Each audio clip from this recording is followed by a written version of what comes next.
She the queen, yeah, that's Queen Esquire. Legal trouble, she getting you out the fire. Another day and she solving another case, cause she litigate with dignity and grace. She the queen, yeah, that's Queen Esquire. Legal trouble, she getting you out the fire. Another day and she solving another case, cause she litigate with dignity and grace.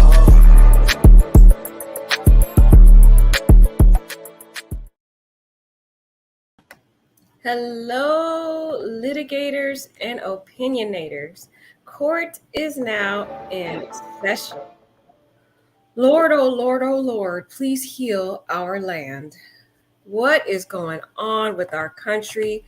I mean, guys, every other week, if not every week, I feel like there is some type of shooting or mass shooting. And there were multiple shootings just this week alone, y'all. Even on Easter, there was a shooting. But I wanted to highlight this particular shooting because this one I found to be quite interesting. It seems like, in our community, in our world, in our country, individuals can't seem to handle a disappointment or a setback. And this is what happened in this tragedy. We have this young man here who ends up getting fired from his job. And instead of, trying to learn from this, whatever he did to cause, him being fired, and he is the gentleman here on the little right-hand corner, the bottom corner here, this guy right here where my mouse is circling. This young man right here, he gets fired from his job, and y'all, he could not handle being fired.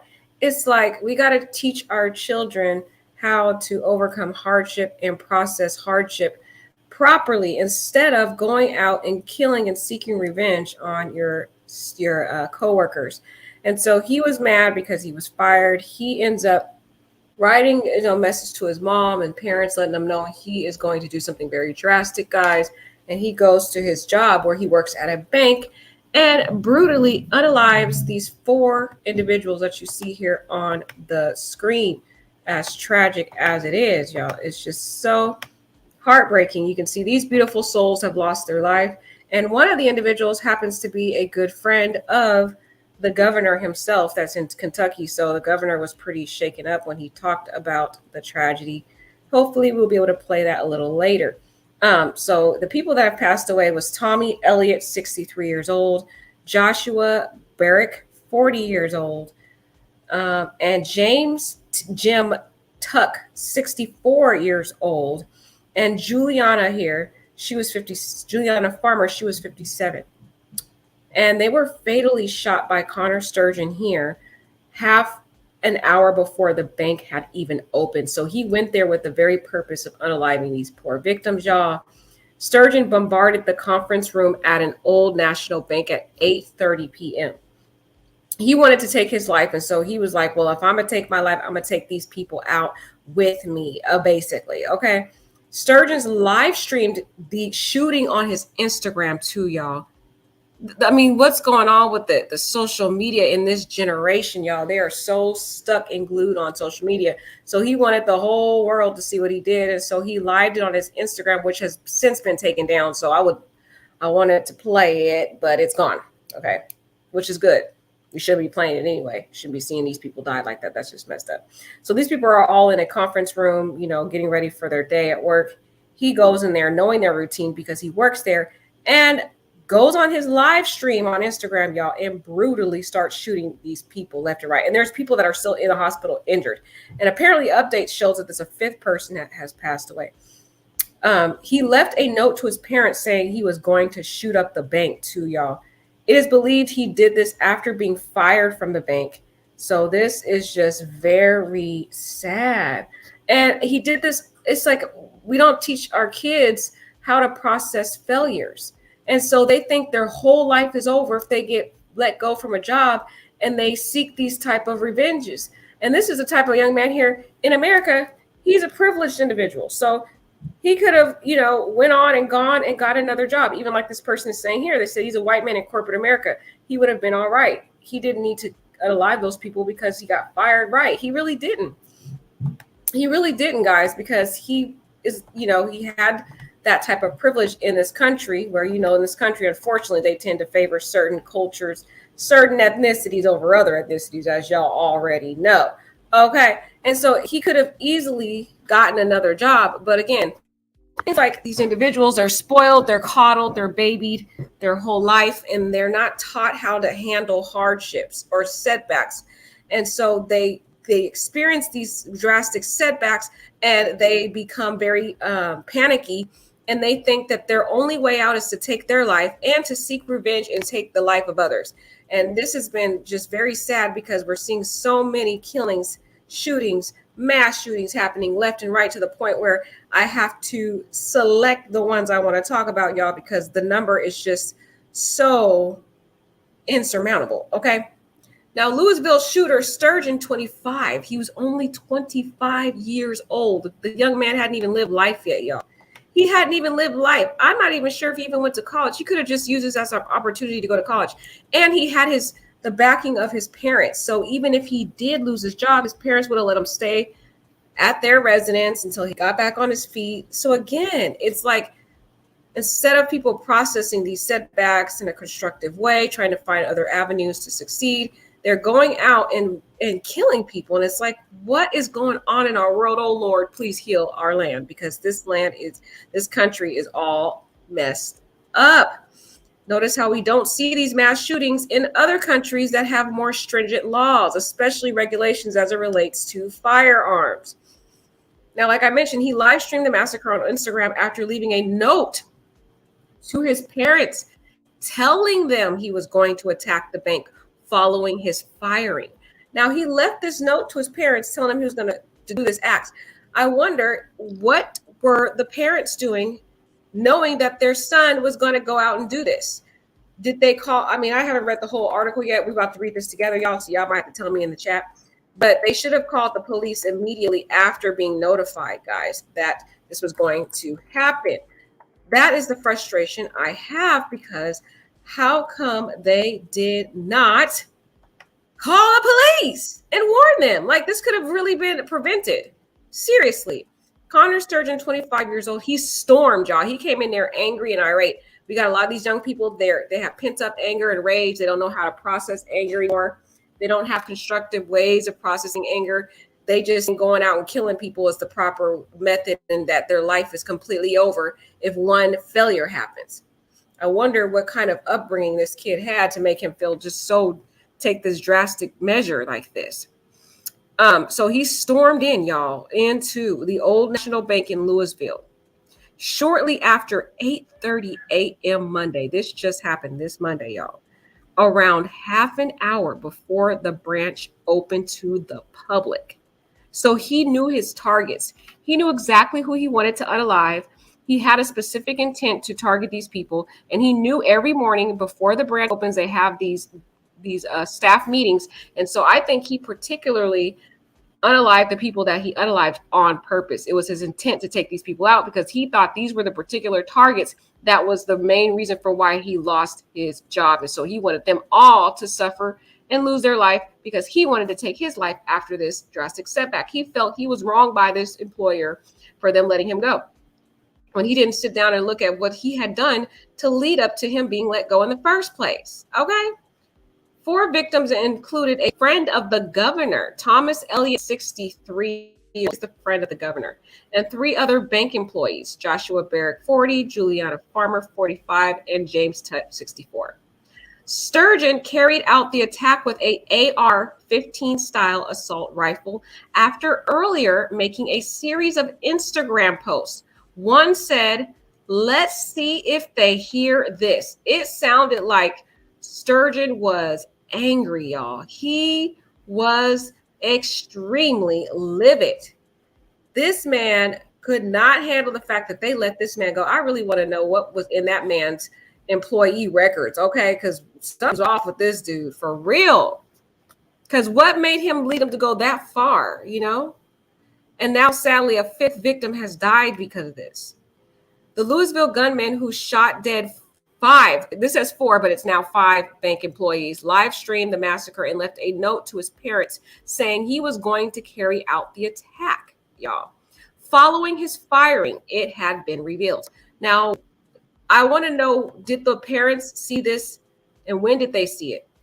Because, I mean, were they asleep or what? Because I feel like the parents somehow, if they saw this letter, they should have already reported it. That would be their responsibility than to let this happen like this. Connor Sturgeon, 25, stormed Old National Bank shortly after 8:30 a.m. in the morning Monday, around half an hour before the downtown branch opened to the public. The victims included a close friend of the governor, Thomas Elliott, 63, and they already mentioned these names. They keep repeating stuff sometimes, y'all, so bear with me if the article repeats it. Sturgeon carried out the attack with the AR-15 style assault rifle after earlier making a series of ominous Instagram posts, including one that said, "They won't listen to words or protests. Let's see if they hear this." He was neutralized by cops after wounding 9 other victims, y'all. So not only did he kill 5 victims, he wounded 9 others. He wanted to kill all these people he felt he was wronged. So again, his privilege, his whole life he's had been spoiled and coddled and had all this privilege that he felt entitled. Okay, we're going to learn a little bit more about this guy because he suffered multiple concussions in high school, and that could have also led to him having some type of mental health issues or some issues with his processing of things, which means he might have been very short fused and had a lot of anger triggers and violent tendencies because of those multiple concussions that he experienced in high school during his basketball career. So that could be something to do with this, guys. Something may have been mentally off with this guy because of those injuries that he sustained in high school. During the shooting, it was reportedly overheard on police scanners that Sturgeon was suicidal and text a friend that he would shoot up the bank. So he wouldn't even told his friend. It was like a matter of fact type of mindset that he had his mind set on doing this. And he was out here telling everybody what he was going to do. So I don't understand the people that he told. How come they didn't call the police? That's the question I have for them. I feel like they're accessories because you knew your friend told you this. How come you didn't call the police to warn them of this or call the bank or something to not let this guy in? Police confirmed to CNN that Sturgeon had been informed he was going to be fired and that he had left his parents a note indicating he was going to attack the bank. He gave so many opportunities for people to do something, to intervene, y'all, by letting his family know, letting his friends know. It's just, I don't understand how it got this far. You can't judge a book by its cover. You look on the outside, you look at this guy, he's smiling. He looks like such a upright, kind young man, but lurking behind this kid, I feel like he had some unstable mental issues, which is probably why he was getting fired in the first place. He probably had some issues on the job, which I feel was related to some of those multiple head concussions that he sustained. Okay, that thinking's going on with this guy. I think they should examine this man's brain if there's anything left of it, if you know what I mean, since he was unalive. I don't know if they shot him in the head or whatever. Oh, sorry guys for saying that, but I don't know if they did do that. If they didn't, then they should examine his brain to see what was going on with him, to see if he had any issues there, because it sounds like he already had decision-making issues going on with him before this whole incident happened, which is probably why they were trying to let him go in the first place. Okay, here's another photo of him here. Again, you can't deny the book by its cover. Somebody smiling looks so innocent, and they really aren't. Sturgeon was an employee at the bank. A motive for the shooting remains unclear. Well, we know what the motive was. It's very clear what the motive was. It was a revengeful, vindictive act to seek revenge because they were going to let him go. That is the motive. I don't know why they said it's unknown. Here's another photo of Sturgeon pictured here with his father, Todd. There's his father right here in the middle. His mother, Lisa, right there, and his younger brother. So I'm pretty sure the family is also suffering tremendous pain knowing that their family member went out and did this. And also, the sad thing about it is that their son is gone too, and their brother is gone, this young man here. So, I mean, I feel empathy for the family too, but I'm also questioning whether they took any subsequent steps to try to, stop this. Now, blood was seen on the steps outside the Old National Bank, you guys, in Louisville on Monday morning. It was you see this blood right here? I can't really go too close because YouTube will start hating on us, but there's blood right here.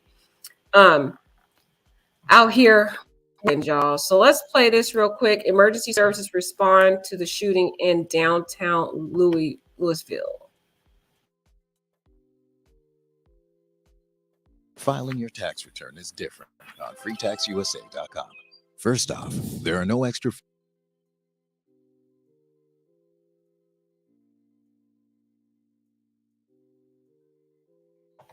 So this doesn't have sound, y'all. This was just the surveillance of the area. So that's why there's no sound. They're just showing you what the scene looked like here. There was a blood right there. These are, I believe this is a helicopter right here capturing all of this. That is crazy, guys. Isn't that crazy? Oh my gosh. Wow. You got to be careful. Even your coworkers may not be all the way there, guys. May not all the way be sane. I mean, you never know who you're working with. It's like these mass shootings are happening everywhere. They're happening at our schools. They're happening at people's employers and their jobs everywhere. It's just like, wow. And then you had to hear this governor when the governor talked about it. This is his friend right here. The governor, when he talked about it, he was fighting back tears over here, just sad, talking about his friend and just, man, it's like nobody's safe in these streets. You got some of these employers out here treating some of these terribly and going around firing people and just disrespecting them. And they don't know who they're dealing with when they're dealing with some of these employees. Some of these people might be unhinged. And some people, they can't take all that constant hostile work environment treatment and they lose their natural mind, as you can see here. And this kid here, it appears as though he had some other psychological issues as it relates to his prior injuries. That's my opinion about this. It's just a theory I have. The mass shooting was America's 146th shooting in 2023, guys. There's been 146 shootings just this year alone. We're only in the 4th month of the year, and we are already at 146 shootings. Clearly, it's getting worse and worse, guys. I mean, the numbers have more than increased this year. It seems like that number is getting higher and higher each year. And yet these Republicans are so selfish. Not Republicans, sorry. These politicians. Sorry, guys, I'm not trying to point out one particular political group. I don't really care about either group.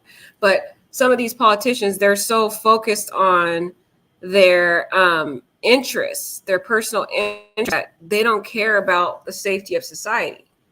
All they care about is what their political agenda is. And you can see that's why this issue is getting increasingly worse.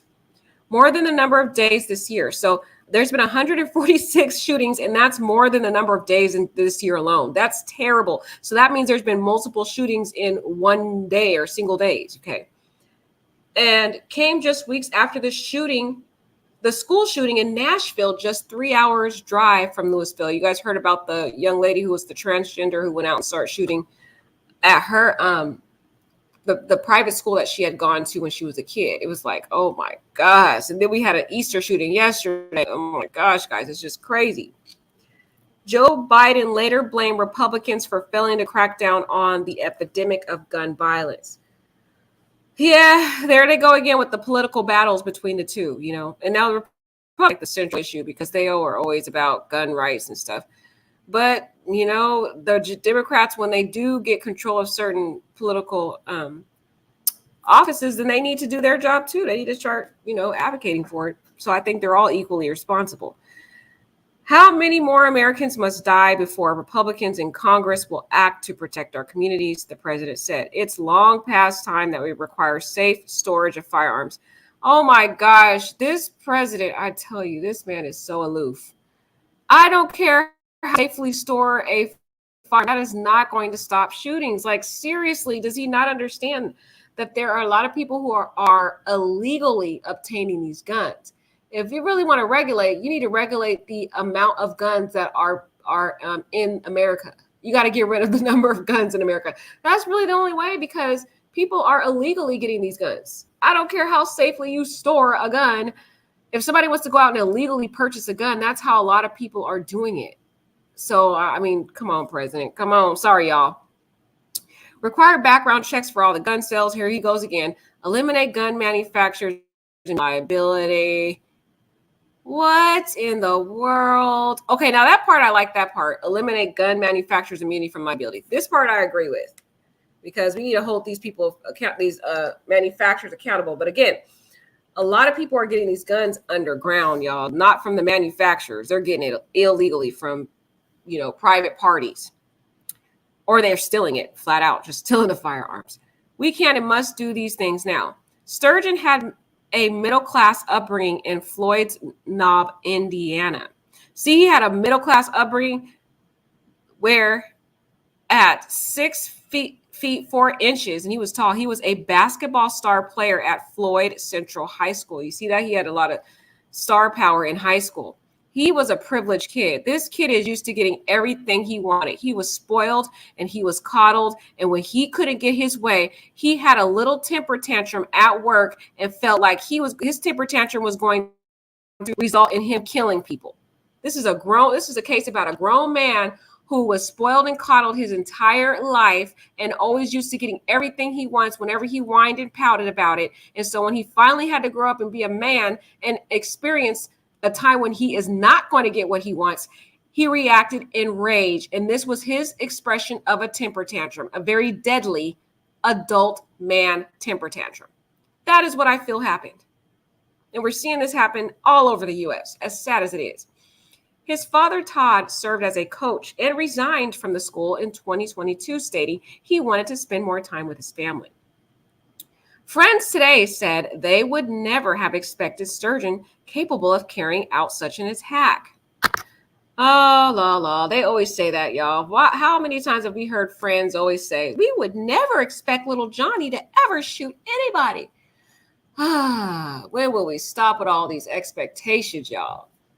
There are more to people than just how they act on a daily basis. Some people are just fake to be the nicest, most stellar person you ever meet, when behind closed doors, they're really monsters with rage and anger like this kid had.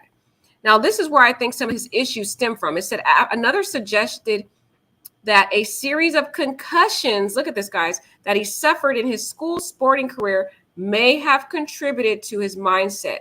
And I'm seeing a pattern with some of these athletes, especially in football, where when they're sustaining these head concussions and these injuries to head, a lot of them turn into these violent individuals that have these easily triggered rages. And they, like, for example, the other football player that went out brutally shot up a whole entire family. So it's like a lot of them, they start beating their wives or spouses, and just, I mean, you can name off a bunch of lists of football players pretty much in the chat of examples of people who had head injuries who went out and gone on to be violent.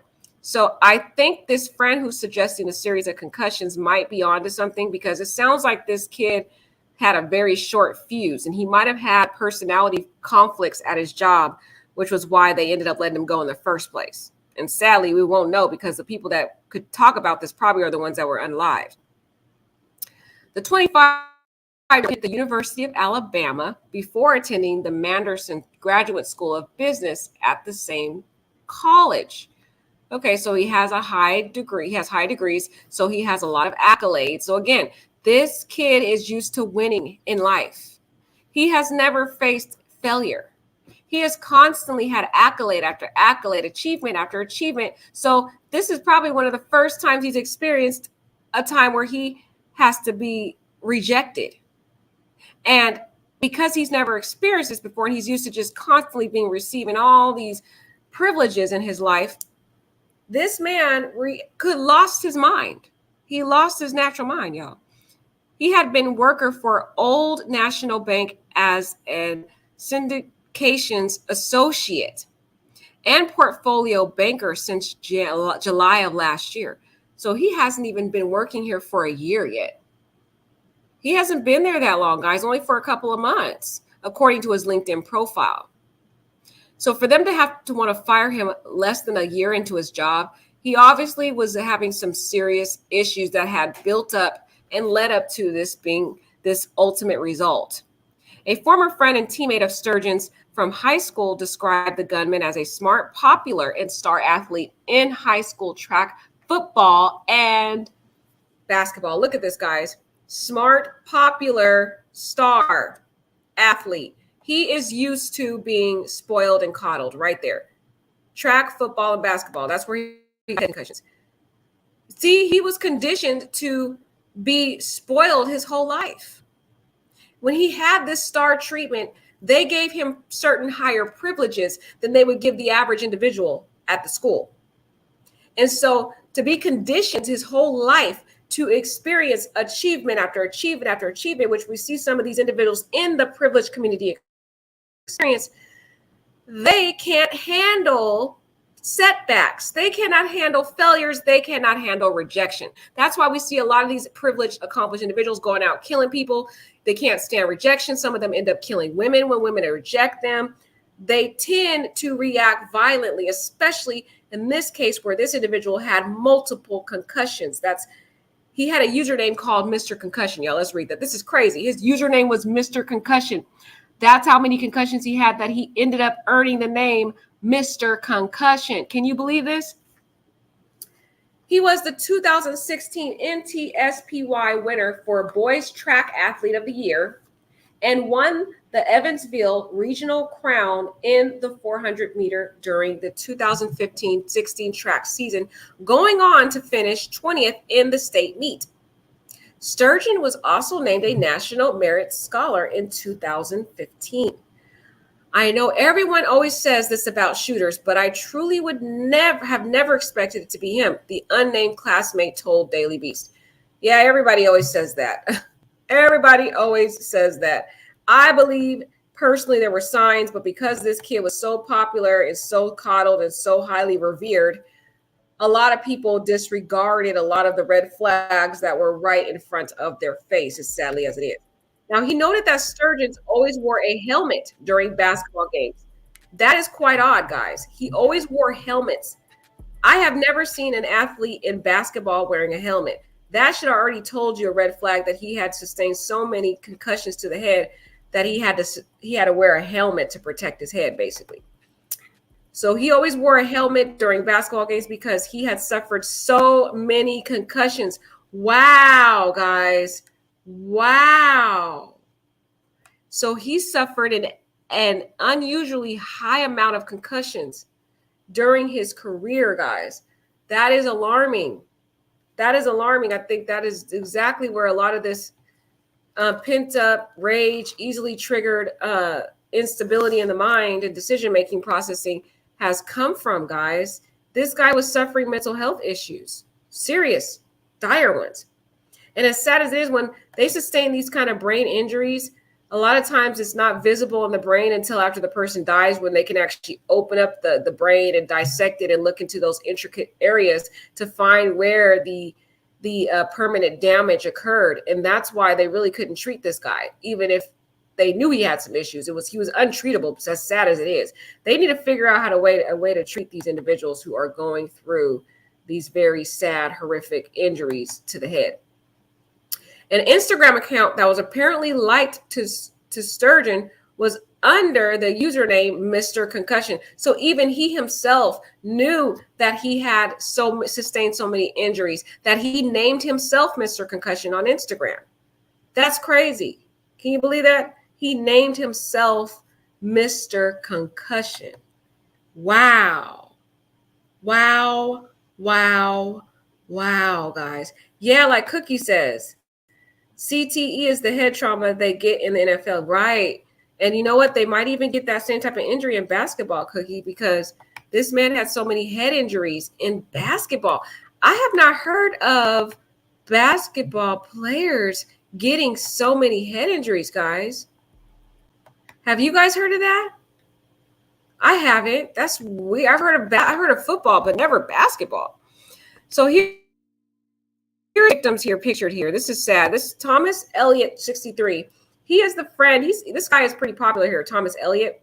He was one of the friends of Governor Beshear's. He was actually a close friend of Andy Beshear, and Andy Beshear was pretty much choking back tears as he was talking about his beloved friend and how sweet his friend was. And just, it was a very sad sight to see, y'all. Like, oh my gosh. It's just sad how easily life can be taken from an individual because somebody can't seem to handle when they are let go, because if it's an, and I'm pretty sure his mom and dad knew about this young man having issues. But a lot of these parents, they are enablers, guys. They're enablers. They want to protect and coddle their kids. And this kid has been protected and coddled his whole life, not just from his parents, but from the sports staff, the schools. All these people have revered this man as a celebrity, a pretty much athlete star in school. And so he constantly was never really given treatment for all those concussions he had. So he died Monday morning, guys, in the mass shooting at Old National Bank in Louisville. That is so heartbreaking. Oh, and here's another picture of two other victims. Joshua Barrick, 40 years old. He was the vice president of commercial real estate at the bank. He was also killed by the lone gunman. This young lady here, Juliana, she was also unalived. And this was another victim here. So these are our beautiful souls that lost over this guy here. Sturgeon grew up in Indiana, and he served on the Floyd Central High School basketball team. So here is a picture of him on other days. And look at him with that tree. He just looked like, guys, he gives me the vibes of being a very spoiled, privileged kid. This kid, it looks like he had everything he always asked for. He never understood the word no, because I don't think he ever got the word no. I think everybody just gave this guy anything he ever wanted in his life, especially because he was a star athlete. And his parents, pretty sure, his parents seem like they just spoiled their kids to death. But then at school, he's a star athlete. You know, a lot of these star athletes get all kinds of privileges on campus. And then he gone on to be a very successful, educated individual also.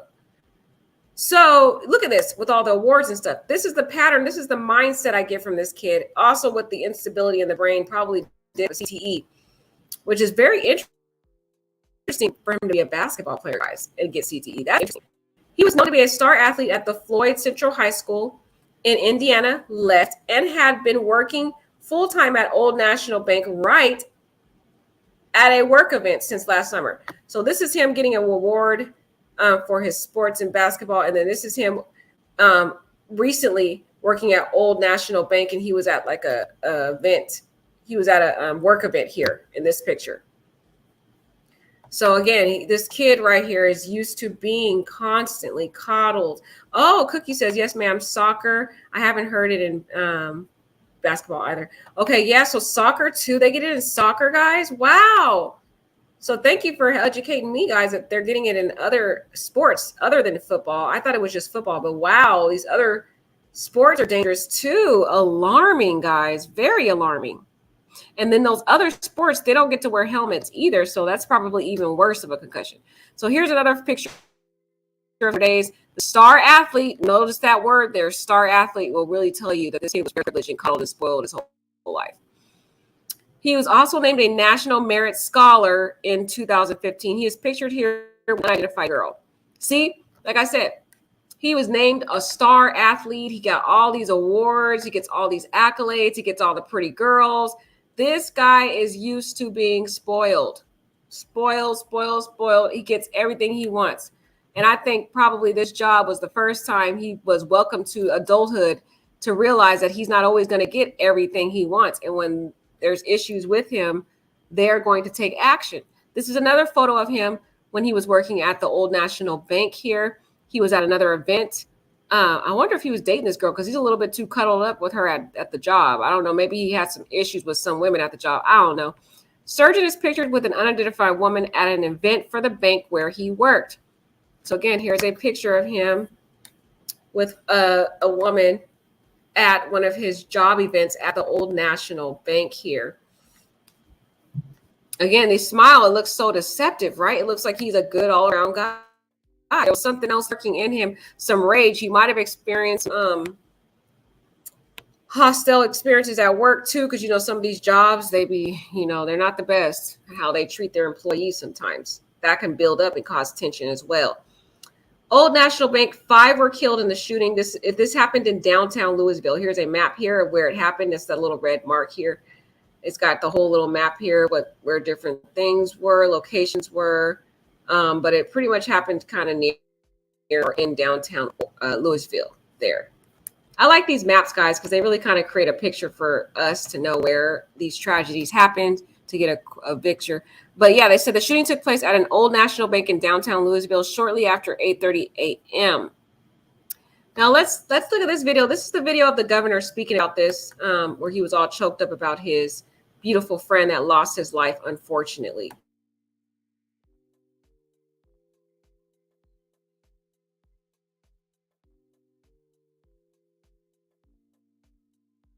Filing your tax return is different on freetaxusa.com. First off, there are no extra fees for I want to reiterate that there is no active threat. We believe this is a lone gunman involved in this that did have a connection to the bank. We're trying to establish what that connection was to the business, but it appears he was a previous employee. At least 2 officers were shot during this exchange of gunfire.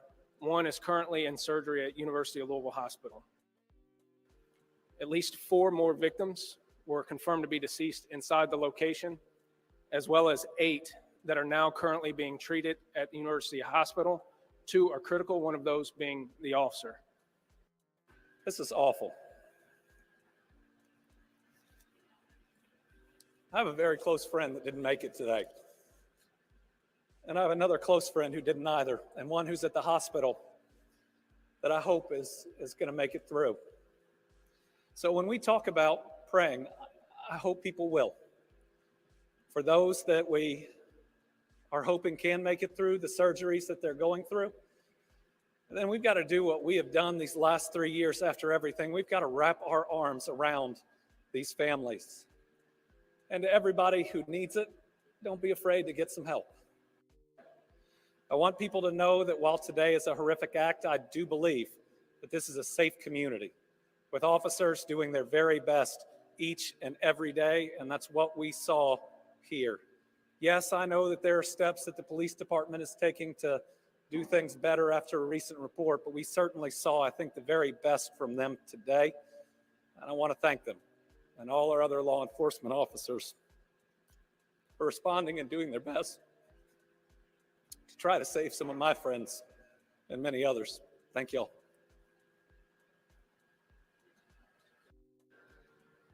But I want everyone in the city to know that notwithstanding tragedies like today, when multiple people are killed by gun violence, notwithstanding tragedies when individuals are killed by gun violence, our community will continue to come together. We will find ways to love and support one another and the families and friends who have been directly impacted by these acts of gun violence. And we will come together as a community to work to prevent these horrific acts of gun violence from continuing here and around the state.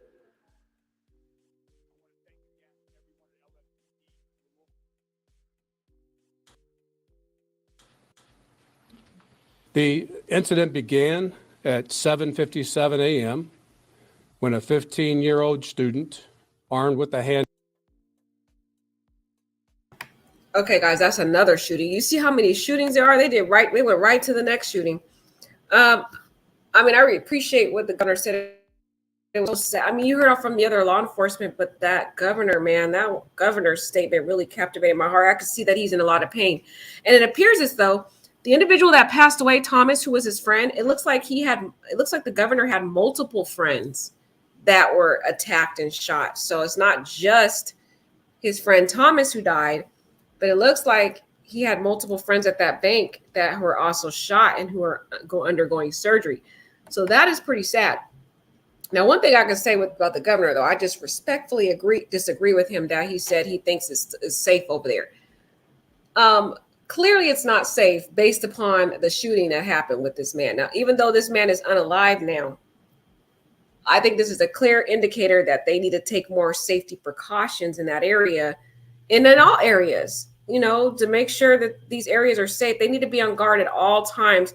A lot of times these people, because they feel it's a safe community, they drop their guards. They don't look out for certain safety situations. They just go about their mundane life and not really look out for possibilities of dangers lurking behind the crevices of society. So it's like what this tragedy and a lot of the other shootings are teaching us is that we have to always be ready for any type of threat. You cannot ever have a moment of just sitting there thinking that everything's going to be a-okay. You have to always be on watch and on guard. I think that's what a lot of these tragedies are teaching us, is that there really is truly no safe place in this world or in this country, as sad as it is. I know it sounds very negative, but it is true that there really isn't. You never know when there's somebody who's going to lose their natural mind and go out and just commit these heinous, heartbreaking, sad tragedies like this, y'all. The big thing I keep going back to is that in the first year of high school, we played football together in 8th grade. So look at this, guys. Not only did this man here who unalived these people, not only did he play basketball, but he also played football in 8th grade. It seems like he had been a longtime athlete who had been sustaining injuries even as a kid. Because that's what this friend is saying here, that the first year of high school, they said that they played football together in 8th grade. He was out most of the year because he had, look at that, he sustained all these concussions and was out most of the year because of the head injuries he had. Then he had a couple of more in high school, the friend said. And it's bad when friends can remember particularly that this person had so many head injuries. I'm not it's the cause, but I always think back to that. There were times I'd wonder, will this catch up with him? But never in this way. He's the last person I'd expect to do this. I feel like with those head injuries, y'all, something happened to this kid's mindset. Another former friend of the shooters also told CNN he never saw any red flags. This is a total shock. He was a really good kid who came from a really good family, the friend said. I can't even say how much this doesn't make sense. I can't believe it. Sturgeon listed him pronouns on his LinkedIn profile and recently praised a leadership program, writing, he can't recommend this program enough. Wow. So it's kind of interesting how this turn of events happened, because he once just recently was praising his job. He was praising the management at the job, saying how he can't recommend these people once enough. It makes me wonder, was this a sincere recommendation, or was he just kind of saying this because he was working there? You know what I mean? Some people will just say stuff because they want to look good for the employer, but they really don't mean what they're saying. Okay, what if he really had some animosity that was building up and he was trying to make it look like he was really happy at the job? Because I wonder why they let this man go, y'all. The opportunity to work with great folks in several areas to see where I fit was immensely beneficial, he said. That's what the job, y'all. He had previously worked at the bank for 3 consecutive summers while he was in college in Alabama. Okay, so this same bank, guys, he was an intern there for 3 summers, and then once he graduated, they let him have a job there. Interesting. In 2022, Sturgeon also posted about taking part in the Focus Louisville program, saying it was an eye-opening experience about many of the issues around Louisville and that the people who are working to solve them. Issue. This guy is an issue. I don't know. That's interesting, though. It says he posted about taking part in the Focus Louisville program, saying it was an eye-opening experience about many of the issues around Louisville and the people who are working to solve them. He sounds like a pretty articulate kid the way he talks about stuff.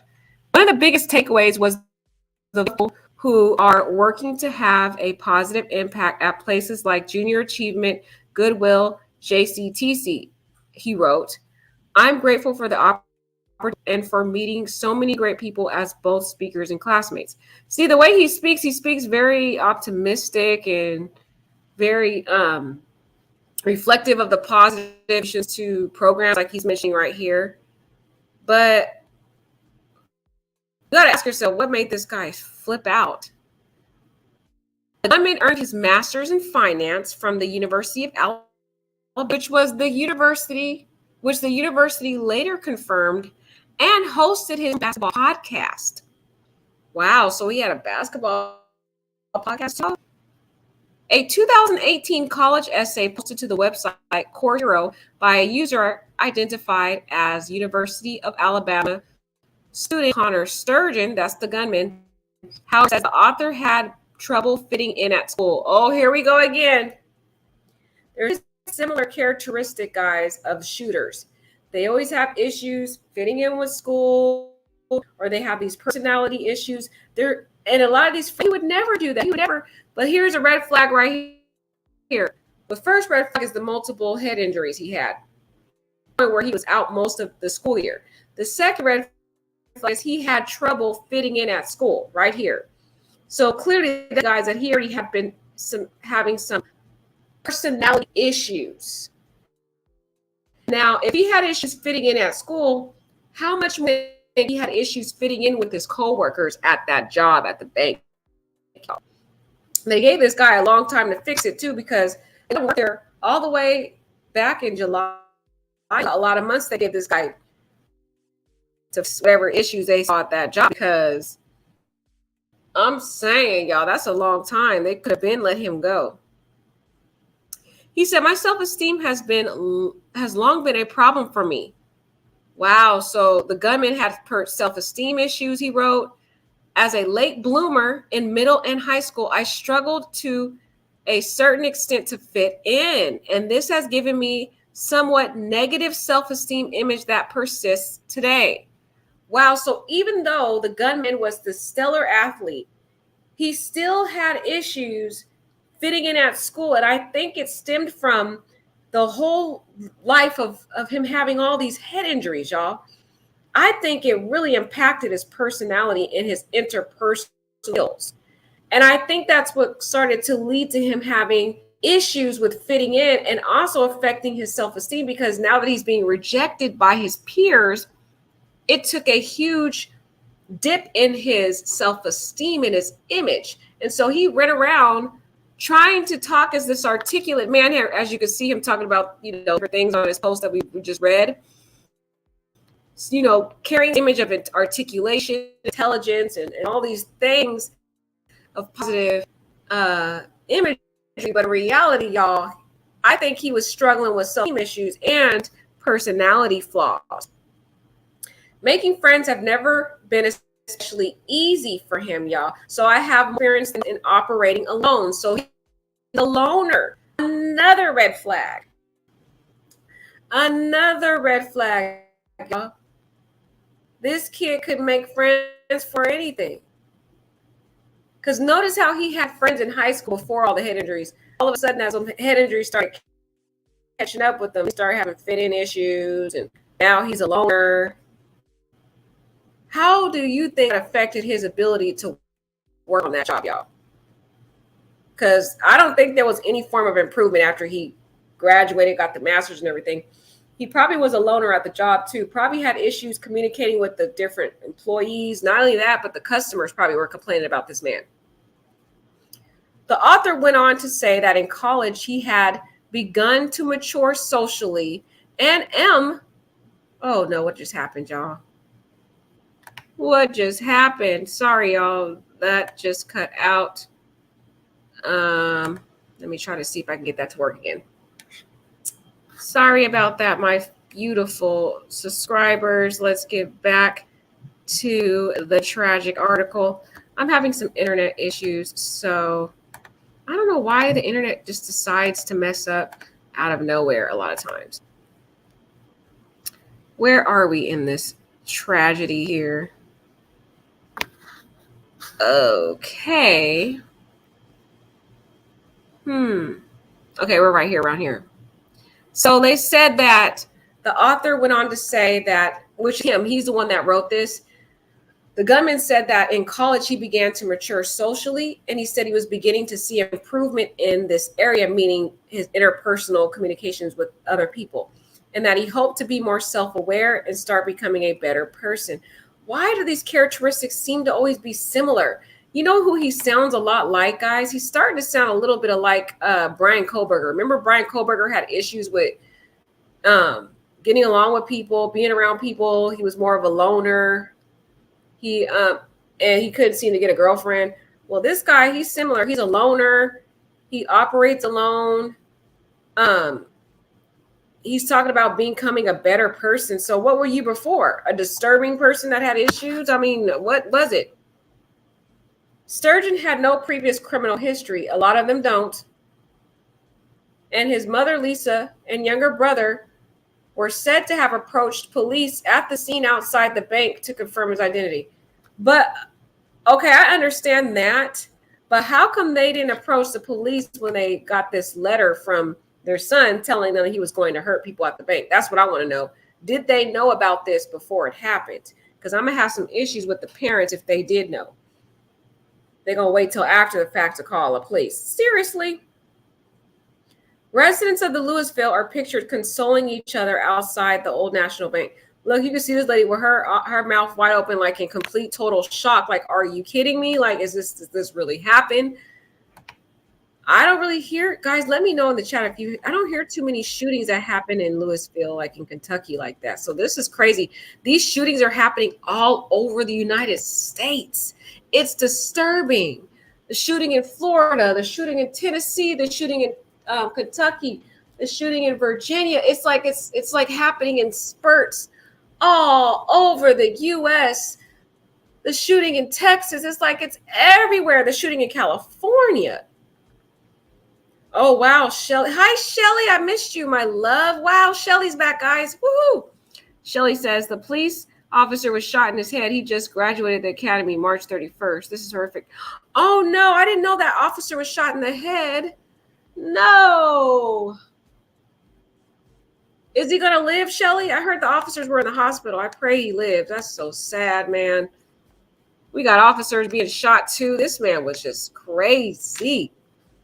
Officers staged outside the bank as they continued to investigate the scene. So you can see here, the officers were out here outside trying to figure out what's going on. Another photo here captured ATF agents and Louisville police officers seen outside his home following the shooting. So now they went to the shooter's home to figure out what was going on in this man's head. Did he have anything written down talking about what he was going to do, like a manifesto or something like that? Police are seen with neighbors, speaking with neighbors on Sturgeon Street on Monday. So now they're going and combing and talking to neighbors who knew this guy to see if there was anything foreseeable about this tragedy. Did people see signs? Was he aggressive, assertive? I believe there was. And I'm pretty sure once things start coming out, people are going to start talking about how this guy really had some issues. Because you don't just 1 minute he seemed like he planned this out, y'all. He knew exactly what time he was going to get to work, all that. And he knew about that staff meeting because they had that same staff meeting every morning. Officers canvassed the neighborhood as they worked to get more information about the suspected shooter. So they're over here.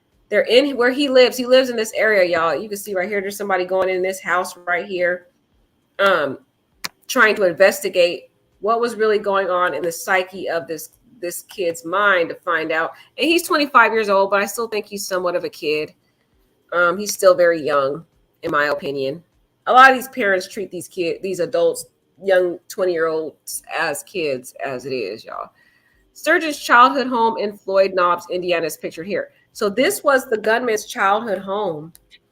Wow. So he seemed to have a pretty nice living, and his family seemed to have it all together. So I don't know.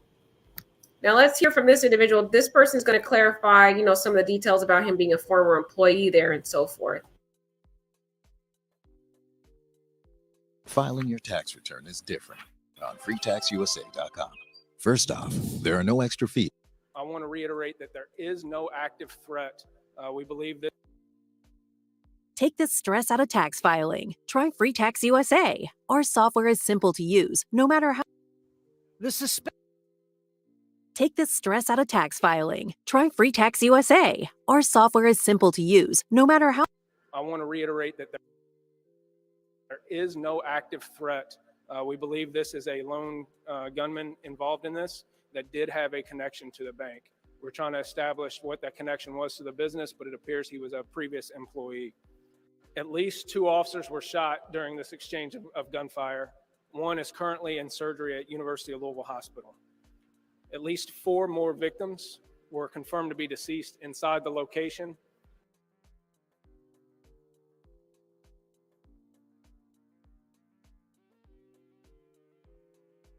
Okay, y'all. Sorry, all these commercials are aggravating. So let's move on. I don't know why they got this on here about this. But anyways, moving on. Louisville Metro Police said they arrived at, that was good. They're getting faster at their arrival rates. They arrived at 300 block of East Main Street within 3 minutes, y'all. That's pretty good. Because some of these shootings we already heard about happened in Texas. They arrived, but they didn't do anything for a long time before people were unalive. These kids were unalive. So it looks like they learned from that Texas incident because they got there in 3 minutes of the gunman opening fire. And they found him still spraying bullets when they arrived. Oh my gosh.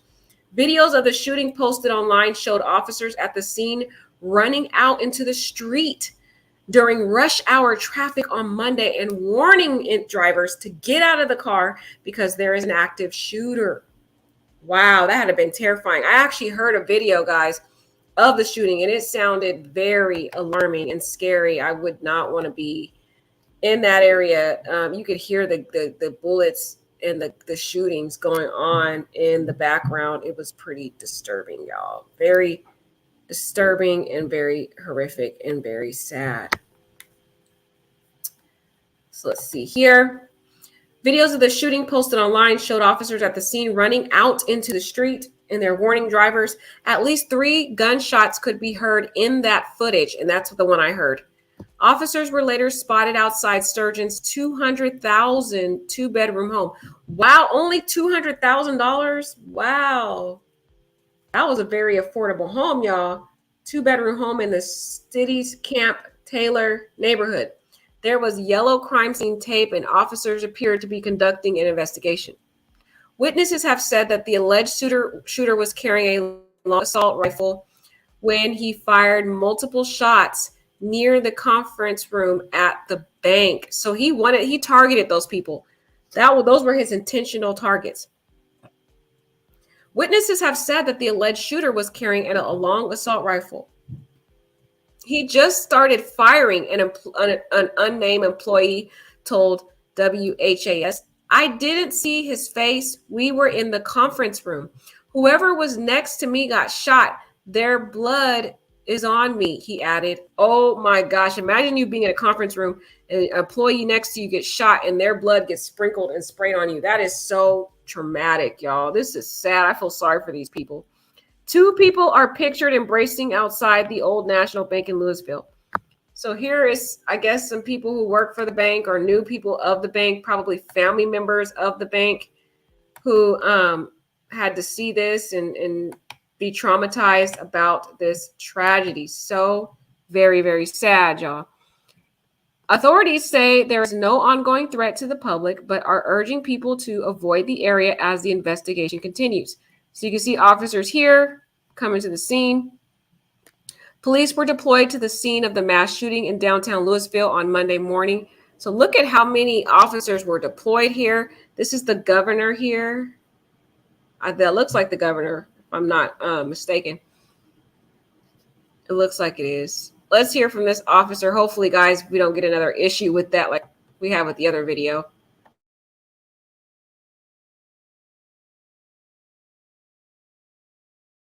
Take the stress out of tax filing. Try Free Tax USA.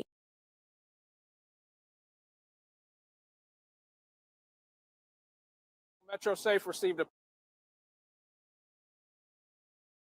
33 East Main Street at the Old National Bank. At approximately 8:30 a.m. this morning, Louisville Metro Safe received a report of shots fired and a possible active shooter at 333 East Main Street at the Old National Bank. Shortly after, officers arrived on scene with Louisville Metro Fire and EMS, where they encountered active gunshots still being fired inside the location at that time.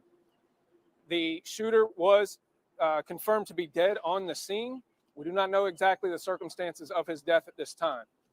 5 people have been confirmed to have been killed inside. At least 6 were transported to University of Louisville Hospital, including 1 officer with various injuries. We are unable to confirm the status of those who have been transported at this time. I will reiterate that this is an ongoing investigation.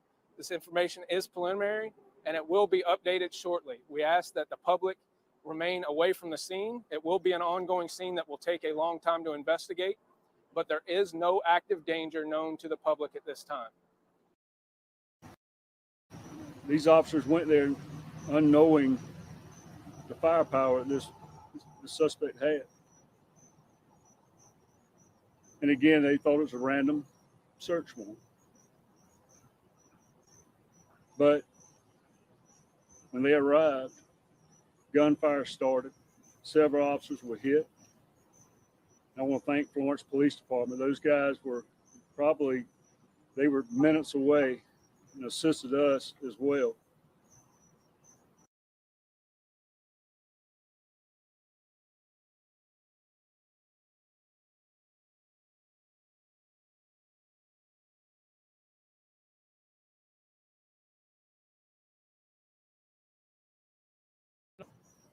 These officers witnessed something, seeing their fellow officers stuff down. Fire was being shot all over. The way the suspect was positioned, his view of fire was several hundred yards.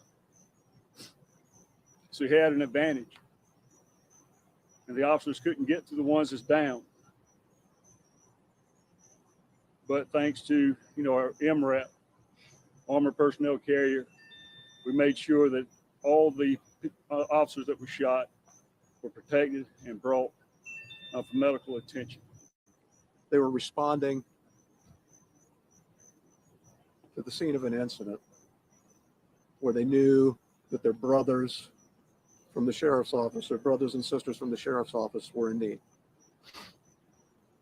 as we all do, and they do for us.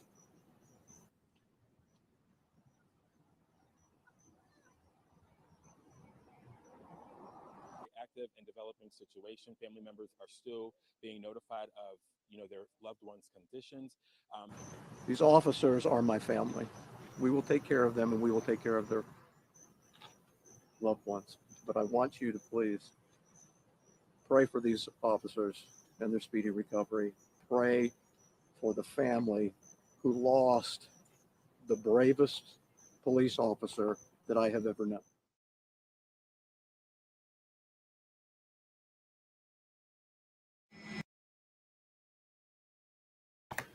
Oh no, guys, did one of the officers die? I hope that none of the officers died, guys. Oh no, because that officer sounds like somebody, one of the officers died. I pray that is not the case, but let's keep reading. I'm actually going to show you guys some of the posts that he posted on Instagram too.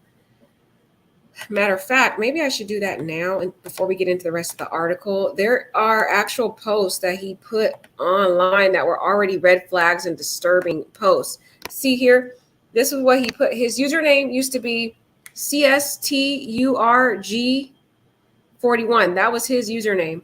And this is what he posted on Monday before the shootings. Monday vibes.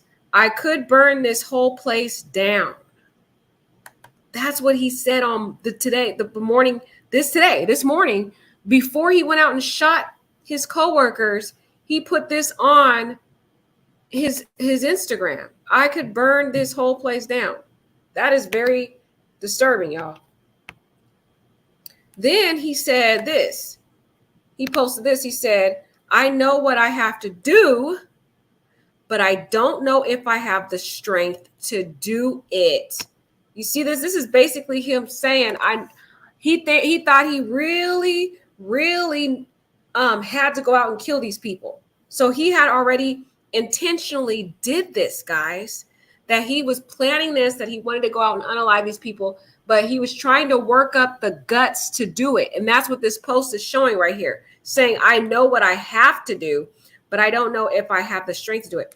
It sounds like this kid has some demonic influences in his head telling him to do this too, because Why is he saying he has to do it? Nobody said you need to go out and kill these people. Something in his mind, I believe, a demonic thoughts. He might have been hearing voices also giving this man's head injuries, you know? And given all that, he might have heard this voice telling him, go out and kill your coworkers. You have to do this to vindicate yourself. They didn't treat you right on this job. They didn't appreciate you. So this is your way to get revenge. Go and take out all these people, y'all. Absolutely disturbing, right? This is what he posted this morning before he did what he did. He said, this is another thing he posted on Instagram before he unalived these people. He said, they won't listen to words or protests. Let's see if they hear this. So you see that? He was basically saying, they're not going to listen to me protesting the fact that they're firing me.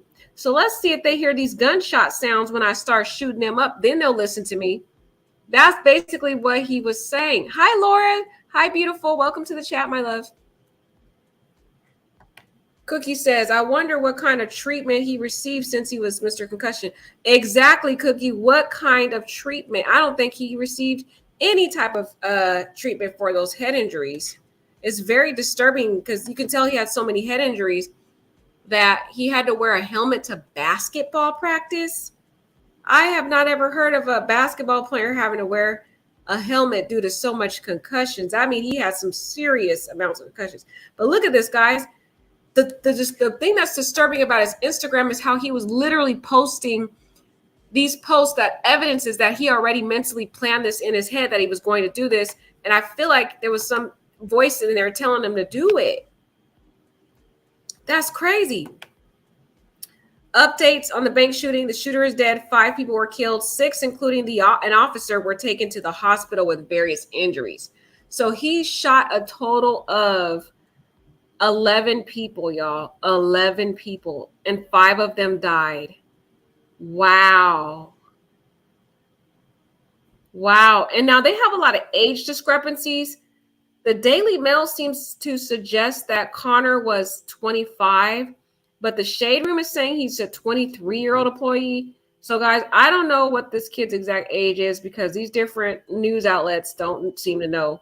They just have all these different issues with that. Louisville Metro Police Office Chiefs Jacqueline Gwynn. A lot of people liked Jacqueline. They thought she was pretty amazing. She was she's the chief. She has confirmed 4 people have died. 2 of the 9 were responding officers. Oh my God. Wait, let's read this again. Okay, let's back this up. 4 people died along with the shooter. The injured toll rose to 9. Dang. Wait, 9 people injured? I thought it was 6 people injured, guys. Is it now 9? With 3 people reportedly in critical condition, 3 of the non-critical condition, 3 already released from the hospital, and 2 of the 9 were responding officers. So 2 of the 9 injured were responding officers. So the officers seem to be alive so far. Let's pray they live. Sturgeon died while exchanging fire with responding officers. So he died by basically shots from officers. That was his way of taking his life, is by engaging in a gun battle with the officers. He knew they were going to unalive him. He knew that.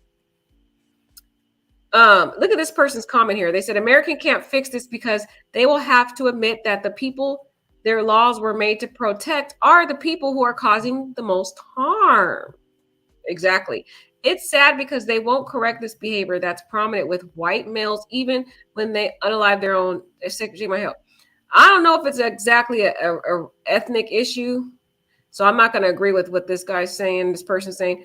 I don't think it has to do with white, black, whatever, because there's black people that are shooting mass shootings. There's Asian people.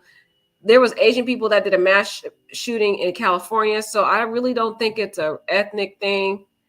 I think it's just a mental health issue with people, and the access and the free, easy access to these firearms and the lack of regulation of the amounts of firearms being trafficked into the U.S. is what I think is the issue. But this person thinks it's to do with an ethnicity. I don't know, guys. Y'all let me know in the chat. I don't know if I agree with that. Next, they're going to say he struggled with mental health issues. I I kind of think he did, though, y'all. I kind of think he did with all those head concussions, but that's just my opinion. Everybody has their own opinion about this tragedy, y'all. It's there really no right or wrong answer to whatever people's opinions are, okay? Another witness said they heard multiple as well as breaking glass coming from the bank after she dropped her son off at his job. So people outside of the job were hearing the gunshots and they heard broken glass. This man was just going crazy. I had just dropped my son off at work on River Road, an unnamed witness told WDRB. I was at the and first thing that I saw, there was a guy across the street of the intersection. He was lying down at the entrance to a hotel. Oh my gosh, those people outside of the bank lying down, scared for their life, guys. This was a very scary scene. Imagine, you already know Mondays are already a hot mess as it is, coming to work on a Monday. Imagine coming to work on a Monday to be involved in seeing somebody that you work with engaging in a mass shooting. Wow. Wow, wow, wow. That's a lot for a Monday, y'all. You come back from a nice Easter holiday with your family and just enjoying your weekend, and then you come to work on Monday and there's a mass shooter. Wow. That's a lot. I feel sad for these beautiful souls. At first, she said she thought the man was just out for a jog, but then she noticed he was on the steps and not the sidewalk. That is when she said she heard gunfire with video from the scene showing at least 3 shots were fired. As I was sitting at the intersection, gunfire erupted like right over my head, she said. I didn't know if it was going at the bank or out of the bank. I took off. When I turned, I saw that one of the windows in the bank had been blown out. She said she saw police vehicles pull up to the area. They were coming from everywhere, she said. The police were coming out of their cars with black rifles. I just ducked in my car and waited there. Oh my gosh, that must have been scary for her, y'all. Here was the scene, y'all, live and cut, raw, cut, uncut right here with the actual footage of the scene here. You can even see them here with taking some bodies or whatever. ATF officers were seen with a stretcher outside the Old National Bank on Monday. Look at this scene, guys. This was so sad to happen in Kentucky. Oh, no. Wow. People are losing their mind all over the U.S., guys. In like all the states, we're hearing mass shootings.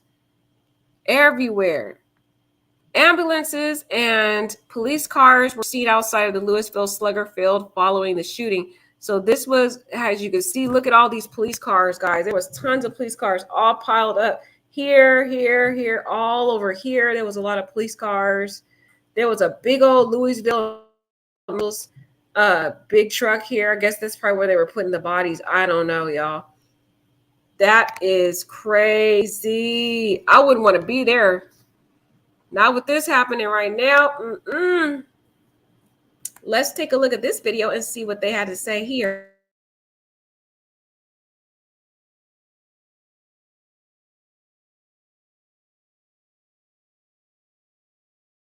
You may be surprised how affordable leaf filter gutter protection can be. Check now. Click below to check local price.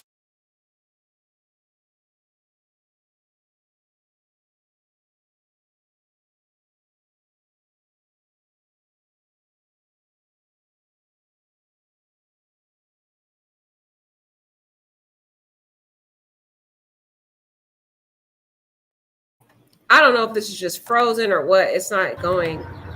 There it is. Hold on, y'all. I got to mute myself.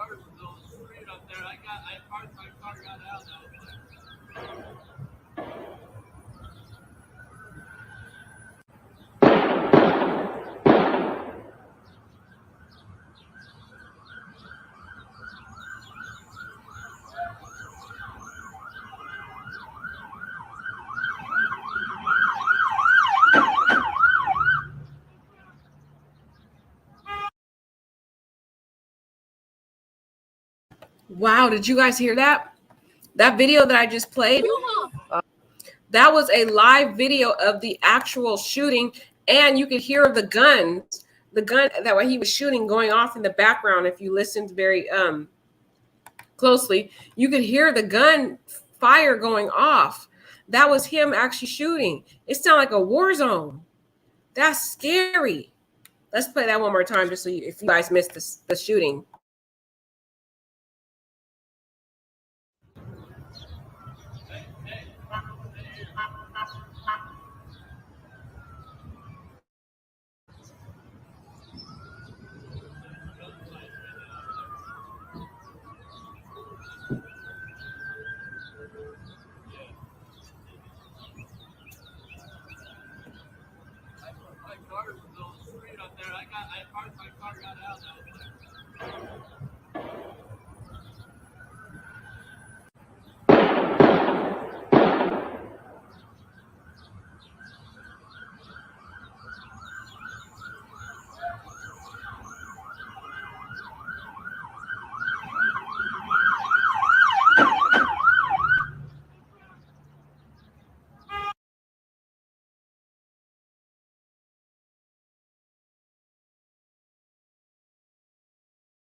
Wow, guys, that's scary. Did you hear that?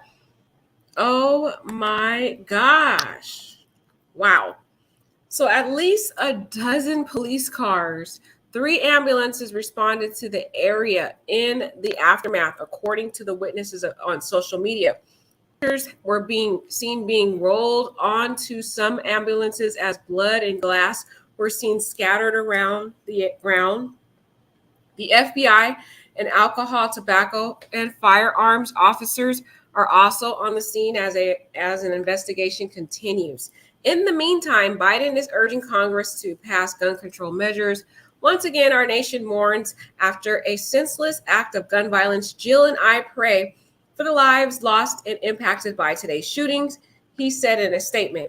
Too many Americans are paying the price of inaction with their lives. The president continued, when will Republicans in Congress act to protect our community? So y'all, did y'all hear that? That was actually a live video of the shooting. That is so terrifying. Oh my God. It sounded like a straight war zone, guys. It sounded like they were engaging in a war zone back-to-back shooting. And the thing is, these are Americans killing Americans. It's like, what is going on? It's like we are in a straight war between one another. Like, what is really going on, y'all? It's so sad. Now, here, I wanted to share this article with you from Daily Mail, because in this article, Daily Mail gets covered some of what the people are saying about their family members. Their family members who were unalived. They're talking about, giving statements and, what they feel about the tragedy and stuff like that. So I wanted to share this and what people are saying about it. Louisville shooting live. Uncle. So there's an uncle of one of the victims, guys. He's come out and he wants to speak about it. So the uncle of one of the 4 Louisville bank shooting victims says his heart is broken in moving tribute to his niece who had moved to the city for a great job opportunity. That's sad. So this must be Juliana's uncle who's speaking about her death. Oh no. So uncle of one of the 4 killed remembers his niece who had just moved to the city. Isn't that ironic, guys? She just moved to the city for a good job opportunity, and she gets unalived from the job she just got. That is insane. Let me stop this thing. I don't know why it keeps hush. I don't want to see y'all. I hate when these videos be playing. I don't know how to stop it. Oh, there's so many videos. I don't know if you guys can hear that. Hopefully you can't hear it. I can't hear it. Anyway, this person says, as the 4 victims of Louisville mass shooting has been identified, including a top bank executive who is a close friend of the state's governor, Relatives are now talking to social media to remember those slain by 25-year-old Connor Sturgeon. So yeah, I don't know if he's 25 or 23. They keep saying this. They keep changing this guy's age. I'm gonna go with that. He's 25. That's what I'm gonna go with. Of those was Kentucky resident Michael Williams, who is related to 57-year-old Juliana Farmer, published a post to Facebook to remember his niece, revealing she had just moved to Louisville this year, y'all. She hadn't even lived there that long. That's sad. Dang. He shared texts between the pair sent earlier in which he asked how she was liking the city. He revealed she moved after receiving a job offer at an Old National Bank where she worked as a loan analyst, according to her LinkedIn page. The text shows how both Williams and the eventual were proud of the recent moves she made in her career and optimistic about her future success. He also shared a photo of Williams as a child, accompanied by a heartfelt caption memorializing his late family member. My beautiful, sweet niece, Juliana Farmer. My heart is broken. You said, Unc, I got something to tell you. I said, are you pregnant? She said, heck nah. We fell laughing. She told me she was moving to Louisville. She had a great job opportunity. Now we're mourning you losing your life out. I'm just hurt. 5 people were unalive, 9 injured in the Monday morning shooting, including the shooter. Wow, guys. So 5 people were unalive and 9 people were injured. Man, this was a very huge mass shooting, guys. This was a huge shooting. Wow. 9 were injured. That's a lot, man. Wow, guys. Among those unalive was Farmer. She was 45 years old, whose LinkedIn page states she was a loan analyst with the bank. Other tributes continue to surface online as investigators vet the shooting. Their investigation is ongoing. And I think we talked about this, that he was a star athlete. The gunman was a star athlete who suffered multiple head injuries. And they already talked about this. Let me see if this is something new in here, guys. Okay, yeah, a lot of this stuff we already talked about. Let's see, they talked already. Okay, I don't want to read this again. This is a total shock. He was a really good kid who came from a really good family. The friend said, I can't even say how much this doesn't make sense. I can't believe it. And we already seen this picture of him getting that award. We've seen this picture. A lot of this part, yeah, this is all redundant, y'all. We don't need to go into this again. Now, officer, here's a picture of an officer. Here's some stuff right here. Police critically wounded. My shooter was 26 years old, who graduated from the police academy just 10 days ago. That is what I think Cheryl said that. But this is what the article is saying, that one of the officers was only 26 years old, and he just graduated, y'all, from the academy just 10 days ago. Dang, he was a fresh out of the academy, brand new officer who was shot. That is so sad, man. He barely even had a moment to be a cop yet, and he already got a massive injury. The Lewis police identified the officer murdered. Guys, the officer was murdered. He died. No, I thought he was injured. No, guys, he died. Oh, no. That is so messed up. Dang, guys, the 26-year-old officer that just got out of the academy was unalive. That's messed up. They said the 26-year-old officer had graduated from police academy, had joined the force 10 days ago, March 31st. That is sad. Officer Wilt was shot in the head while engaging the gunman and was rushed into brain surgery following the shootout. The police said he was stable after surgery, but remains in critical condition. Okay, so is he alive or not? They need to stop sending me on these emotional roller coasters. First, they say he is murdered. Look, they said officer murdered by Old National gunman as Nicholas Wilt. Whoever wrote this need to do better in their writing, because they're making it look like he was unalive. I don't like the way they wrote this, guys, at all. Because now they're saying that he's stable after injury, but remains in critical condition. So he is alive then. 2 other officers were struck in the altercation, with one being struck in in the side and the other suffering injuries in the elbow, but those officers are in stable condition. Okay, so this 26-year-old officer who was shot in the head, he's in critical condition. So he's still alive, y'all. So I need y'all to pray for this young boy. I pray to God he lives, y'all. That is messed up. Just barely got out of the academy, already getting shot up. That's messed up. The name of our officer who was critically wounded while stopping the active shooter is Officer Nicholas Wilt, a new officer to the LMPD, recently sworn in. That is messed up. Imagine, this is a picture of him. He just barely got out of the academy, fresh new face to being in law enforcement, y'all. And this officer got shot in the straight head. Right. That's what Cookie said. Cookie said, she said they said he was murdered and in stable condition. All right, Cookie, they need to get that right. They need to get that right. Okay? They telling us in one breath that he's murdered, and another they say he's in stable condition. And then they say he's in critical condition. They need to make it make sense because they almost sent me on a emotional roller coaster right there. I'm glad he's still alive, though. So it appears he's still alive, that he's in critical condition. He had a surgery, and he was okay. But after the surgery, it sent him into critical condition. So we're going to need y'all to pray for this man because I do not want this kid to die. Please, Lord, don't let him die. Please. Please, Lord. No more deaths. We can't have any more deaths. Oh, Lord. Lewis gunman and victims identified by police. I'm going to see if any of this stuff is redundant because y'all know how some of these articles like to repeat stuff. Okay, Sturgeon was also unalived in the shooting, but it's unclear if he died from a self-inflicted gunshot wound or from injuries he sustained as he exchanged gunfire with the officers. So the officers aren't confirming if they were the one that took this sicko out or if he was the one that took his own self out. They don't know. But all they know is he's gone, okay? Because that was his intent to do this shooting.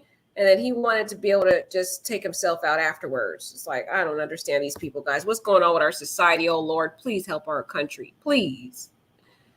Woo, Lord. Louisville shooting survivor describes harrowing moment. Colleague was shot by a bank gunman who burst into conference and opened fire. A witness to the horrific Louisville mass shooting at the Old National Bank has described being covered in his colleague's blood after the gunman opened fire on the conference room where they were holding a meeting, y'all. Oh my gosh. Lord help us. They said early Monday morning, a gunman with at least one long assault rifle entered the bank and shot several people, killing 4 and injuring 8, including 2 police officers. The gunman also died. He just started firing, said Troy Haste, an Old National Bank employee, according to his LinkedIn. I didn't see his face. We were in the conference room. Whoever was next to me got shot and their blood was on me. We have a break room. I got in there. I shut the door for a second. And then I was looking around, opening the door to see where he was at. I could see him still shooting, Hayes said. He just started shooting. He had a long assault rifle, Hayes said while shaking. The Old National Bank employee also said the whole situation unfolded on the first floor of the building as a group was in a meeting. Another man in haste said he thought the shooting was construction and that another person told him, run, there's a shooter in there. So here, this person says here, Brian Krastine says breaking, an active shooter is underway at and around the Old National Bank in downtown Louisville. Authorities say this is another mass casualty incident. Multiple casualties confirmed. Officers yelling active shooter at the bank. And this is the same video we saw here where y'all heard those gunshots. Sounds like a straight war zone. Straight war zone.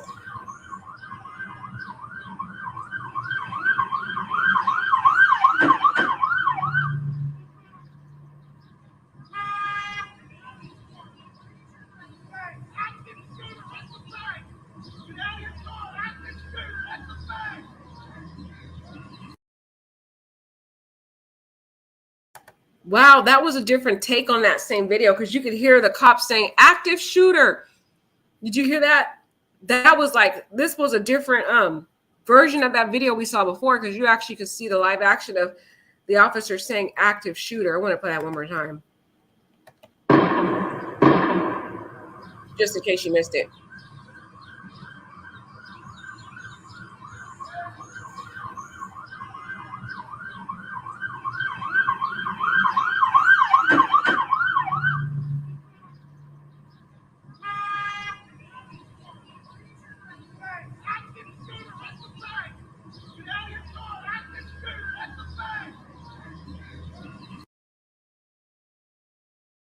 Did you see those officers running? Those officers running to the car saying, active shooters, get out of your car. Active shooters, get out of your car. Oh my God, I would have been scared. Imagine driving in that traffic and you got a cop run up to you telling you, active shooter, get out of the car. Now, this is a witness who was interviewed on video, who was inside, who had blood on him. So let's hear from him. We've read about his statement, but I want to see his demeanor when he talks about it. Click, and the lady next to me turned around and said, "What the hell?" And then he just started shooting. Describe that again. Everything that you saw. He just started. He had a long assault rifle, and he just started. You hear the shots just start firing. What did he look like? I didn't see his face. Were you in a meeting? Yeah, we were in the back conference room. Whoever's next to me got shot and hit bloods on me from it. Yeah, I was in the elevator. I just walked right past the conference room where everyone was. And then I came down and I had to grab something. And then on my way back up to the elevator, I just hear this loud. I thought there was like something like dropping because they were doing some construction or some renovations in there. And Yeah, I got up there and the guy was like, "Run, there's a shooter." I was like, "Oh." Yeah. What floor was this on? It was on the first floor in the back in the conference room area. Kind of, you can see there the middle windows right there. So like 3 over in the middle, we're all in there. And who do you work for? What company? Old National Bank. Say your names, please. Troy Haste. And what's your phone number in case we need to reach you? My phone's inside. I'd like to get a hold of my family, but I don't have any other numbers. My name's Dalen Riggs. I also work at Old National Bank.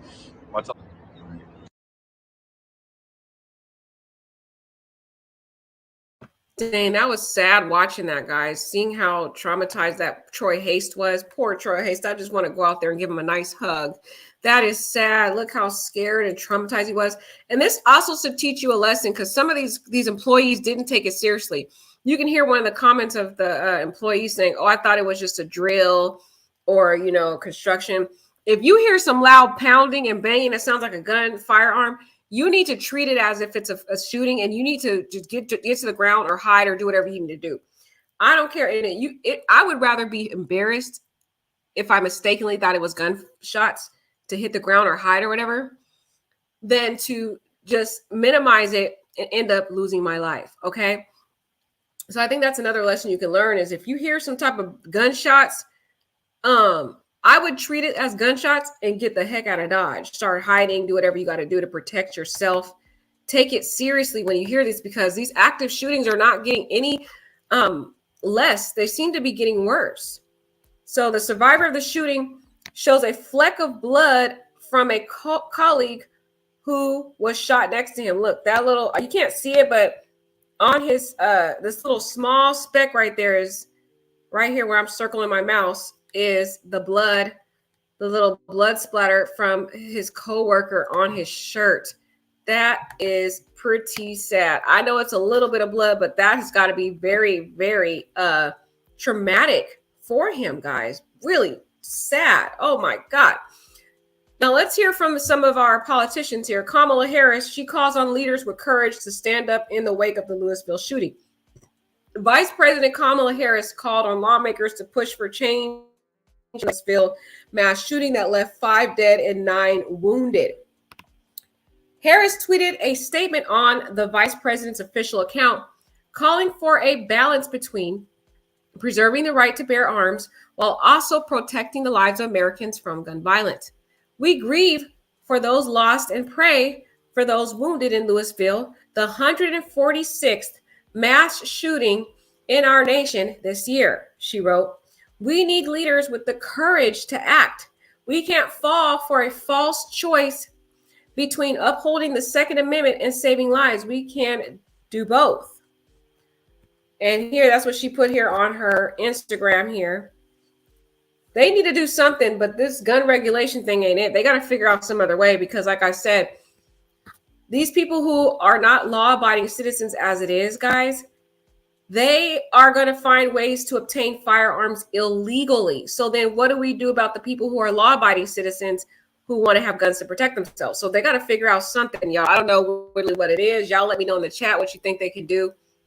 But I just don't know if just having laws to prohibit guns is going to be the right thing because people, there a lot of these people are out here getting these guns illegally. So what do you do about the people who are getting all the guns illegally? That's the issue.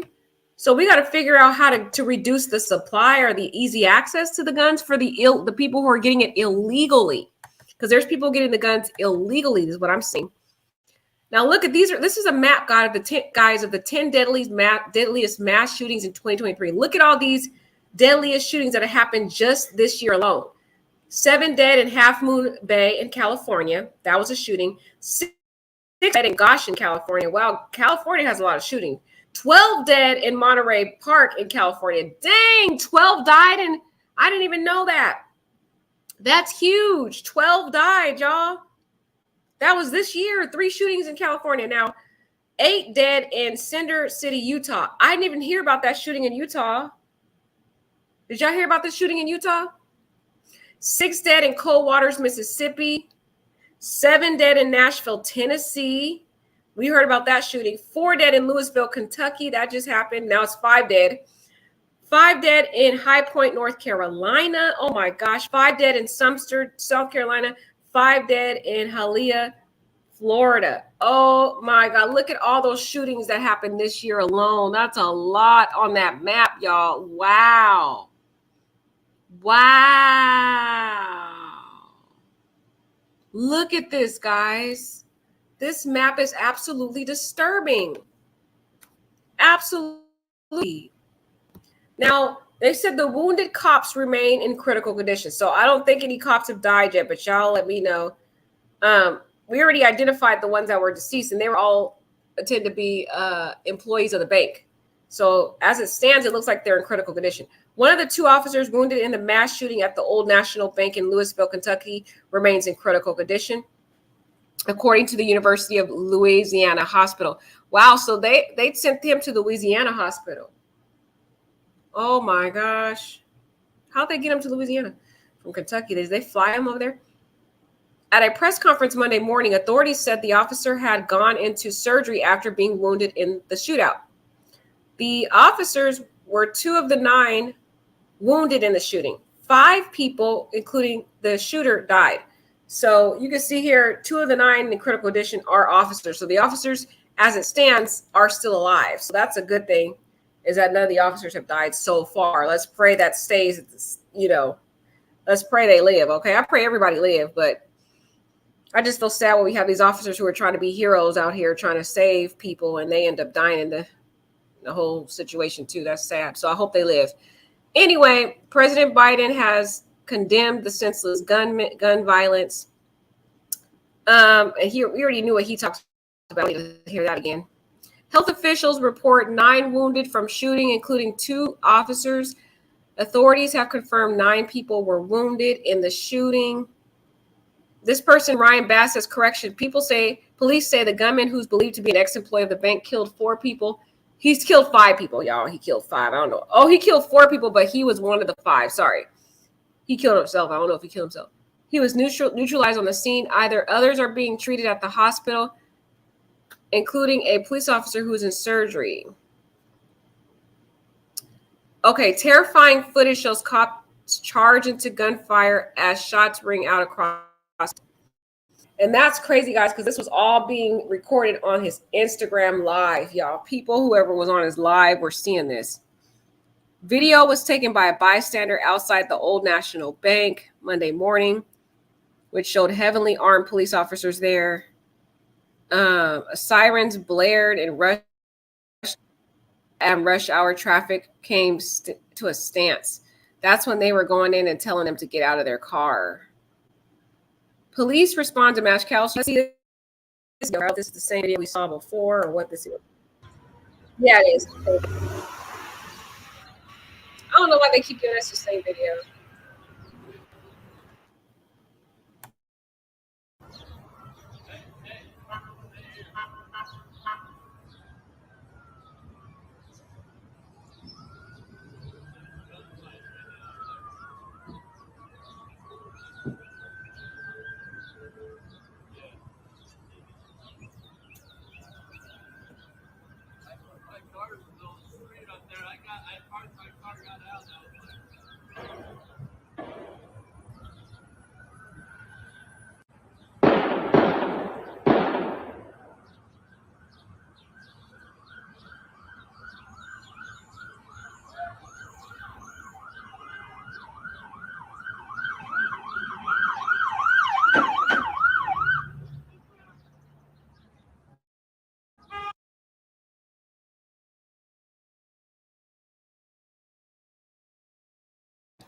Dang, guys, seeing stuff like this makes me thankful that I'm not an officer. I would not want to be an officer at all. This sounds scary.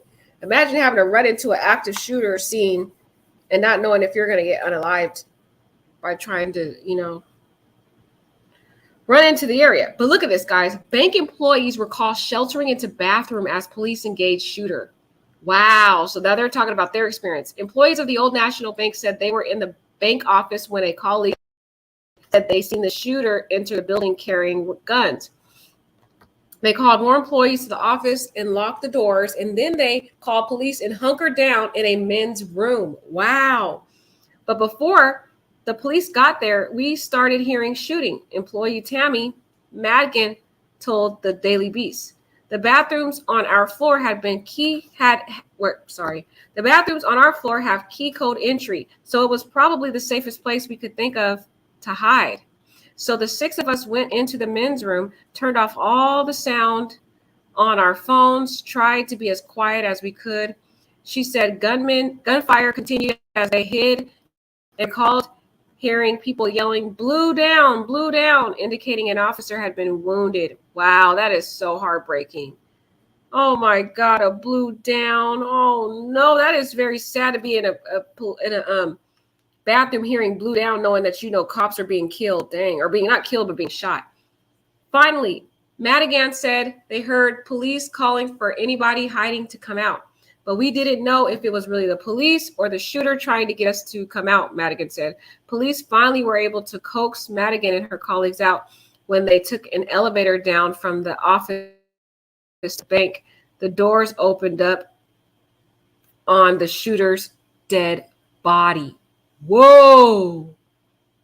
So they saw when they had got guys, when they took the elevator down from the office, the doors opened. And right when the doors opened up to the elevator, they see the shooter there lying on the ground and his dead body there. Oh my God. Imagine you being in that employee office there, and you get on the elevator and the elevator opens, and the first thing you see is the shooter there lying on the ground with his dead bloody body. That is crazy. That is absolutely crazy. Something out of a movie or something. My God, y'all. Wow. I can't believe it. They said the shooter was just lying there dead. She said there was lots of glass all over. One of the girls in my office was just breaking down. That's sad. One of the guys was pushing the button to close the doors, so the police let us get out through the basement and then took us over to Sluggerfield. There, they began taking statements from everybody in the building. I bet there were 100 cops there. I don't know how many shooters were involved, but wow. Law enforcement officers respond to an active shooter near the old building on April 10th, 2023. According to initial reports, there were multiple casualties, but the shooter is no longer a threat. And here is the Louisville area outside Slugger Field. Bank employees said they were evacuated to the arena. Guys, I'm telling you, these shootings are happening all over the U.S. It's so wow. Louisville police confirmed that the shooter was a former or current employee of the Old National Bank. The shooter acted alone. The shooter was unalive when police responded to the scene. It remains unclear whether they were killed by the police or a self-inflicted wound. They were unalive when the police opened fire around 8:30 a.m. And they just repeating everything from there. A police officer responds to the Old National with assault rifle Monday morning. So this is a live photo of one of the officers coming in. Look at that big old gun he had. He was coming with blazing. That cop wasn't playing, y'all. He was like, I'm about to get all my guns. I'm ready to go. That's a big gun he came with. Bank employee, she called her husband for help while she was hiding from shooter hiding in a bank vault. Wow. Imagine your wife calling you at her job talking about, honey, help me. Somebody's shooting. Dang, guys, that must have been traumatic for her and her husband. Wow. Oh, no. It's doing that again, y'all. Okay. Bad internet connection there. Oh, and these are pictures of the victims again. That cop. They're such beautiful people. Look at these are the people that died. Thomas Elliott, who's the friend of the governor. He was the senior president at the bank, also a longtime friend of Kentucky Governor Andy Beshear. Then we got this beautiful soul here. He's Joshua Barrick, 40 years old. He appeared to have had a wife, and he had 2 young kids, y'all. Now his kids are never going to see their daddy again. That's messed up. We got this picture of Juliana Farmer. She was 45 years old. She was a mother, and she was a grandmother, and she was a commercial loan specialist at the bank. This is the girl who talked about she had just moved to that particular city, Louisville, for this new job opportunity. That's sad. This was the girl right here that they were talking about. Her uncle had talked about. And here's a final person, Jim Tutt. He's 64 years old. He was the CRE market executive for the southern region of the Old National Bank. Oh, look at this soul right here. It got lost because of this mess. And this is the officer in critical condition. Y'all pray for him. He got shot in the head. This is the clown here. Like a whole complete clown over here acting a complete fool. I just tell you guys, these people out here shooting all these people, they think it's a game. They think it's a game. And the problem is we give these people too much clout because we're constantly talking about them, and they like that. They want to do all these mass shootings because they feel like it gives them attention, you know? So that is very sad. This is the guy with the gun. This woman called her husband for help while hiding in the bank vault. Caleb Gulick told WLKY TV he got a call from his wife while she was sheltering inside the vault at the Old National Bank. Goodlet said his wife told him there was an active shooter at the bank and that she begged him to call the police to send help. He said by the time he called authorities, they were already responding to the scene. The shooting began before the bank had even opened up. The Old National Bank is located in downtown Louisville, Kentucky. Right here, that's where downtown is. So that's a very busy area for this to happen. Witnesses described the bank windows shattering as gunfire erupts at Louisville. Wow, a witness who was driving by the Old National Bank in Louisville at about 8:30 a.m. described seeing a man lying face down on the sidewalk, then heard gunfire erupt over her head.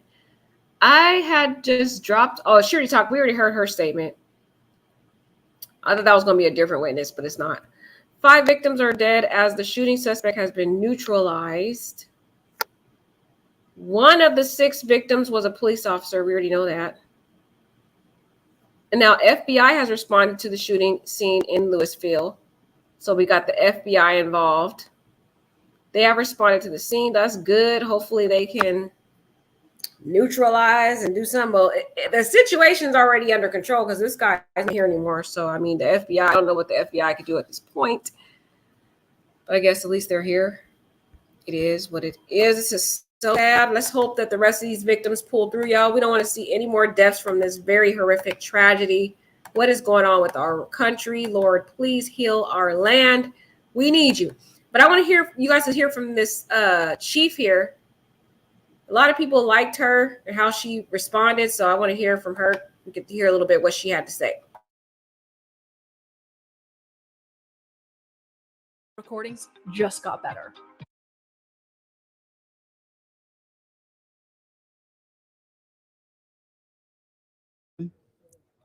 Today, unfortunately, is a sad day within our city. At 8:38, there's a report of shots fired at Old National Bank. Officers were on scene within 3 minutes. The suspect shot at officers. We then returned fire and stopped that threat. The suspect is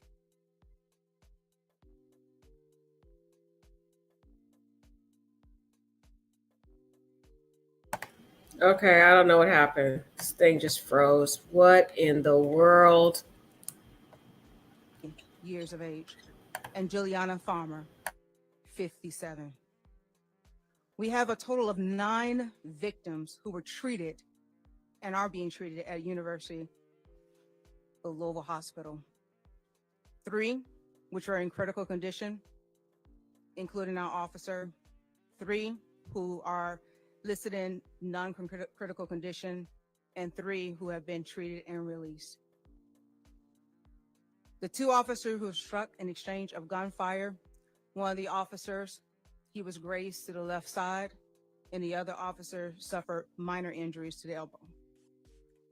I just want to let everyone know that the officer who is in critical condition today, Officer Nicholas Wilt, 26 years of age, just graduated from the police academy on March 31st. I just swore him in, and his family was there to witness his journey to become a police officer. He was struck in the head, engaged in this incident. Nick has come out of brain surgery and is in critical but stable condition as we speak. I've been down there with the family and given my love and support. Been with all of the families today to show our love and support for them. And if anything else that they need from LMPD, we will provide that. The next few days are important and very critical for Nicholas's recovery. This will be a long, complex investigation involving local, state, and our federal partners.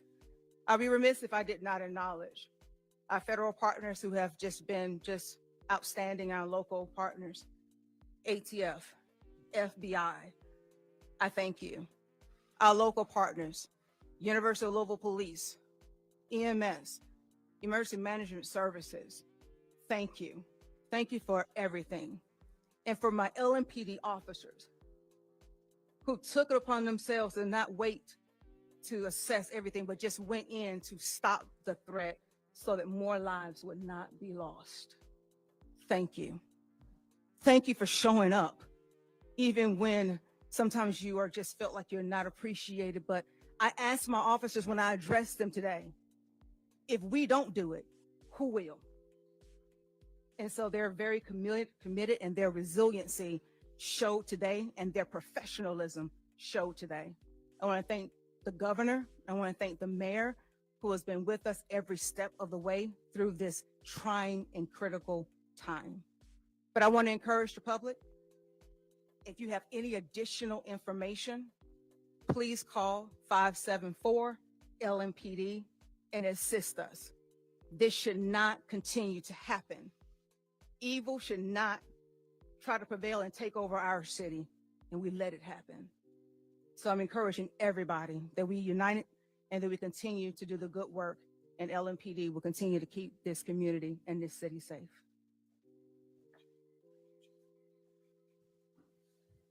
Thank you very much, Chief. So yeah, a lot of people like that, Chief. I thought she was very captivating. It seems she was very, she spoke, appreciative to the officers and, showed some form of unity during this horrific tragedy. And also how she acknowledged the officers involved. So I thought she was a pretty amazing chief there. Y'all let me know what y'all think about that. But one of the things that Cookie said that I thought was a good point, Cookie says, the bathroom had a key code entry, but not the area where the conference rooms were. For real, it's like they should have had key codes for every door. You know what? I think going forward, because of all these mass shootings, I think we should have key codes in all these different buildings, because that could be a good way to protect, if there's a mass shooter that comes along, if all the different doors in these offices and in schools and everything had key codes, that could be a good way to delay a shooter who's trying to come in. So if a shooter's trying to come in, he needs to have time to try to keep shooting at that door to even get in. That means he's going to be wasting all those bullets trying to get into that door if we had key codes, like what Cookie says. I feel like Cookie made a good point there. Thank you so much, Cookie, for that wonderful comment. You were saying a lot of great things in this chat here. The government was caught giving criminals rifles. Oh, Lord. Really? I didn't know about that. They didn't waste any time pretending to want to protect Americans. They had their numbers ready and everything. Okay. Okay, they sure did have them numbers ready, girl. They sure did. Earlier, they said 2 policemen passed. Prayers for all. Yeah, though the police are still alive, thank God. Thank God the police are still alive, y'all. So y'all keep these beautiful people in your prayers that are still alive. This is just a very all-around sad tragedy. This man, we got to teach our kids to do better, to be able to process, different setbacks or failures or rejections in life. Pray for our country, that Lord heals our country, because there's so much hatred and just killings and mass shootings going on. When will it ever end? I don't think it ever will. Love y'all. Take care and have a blessed night.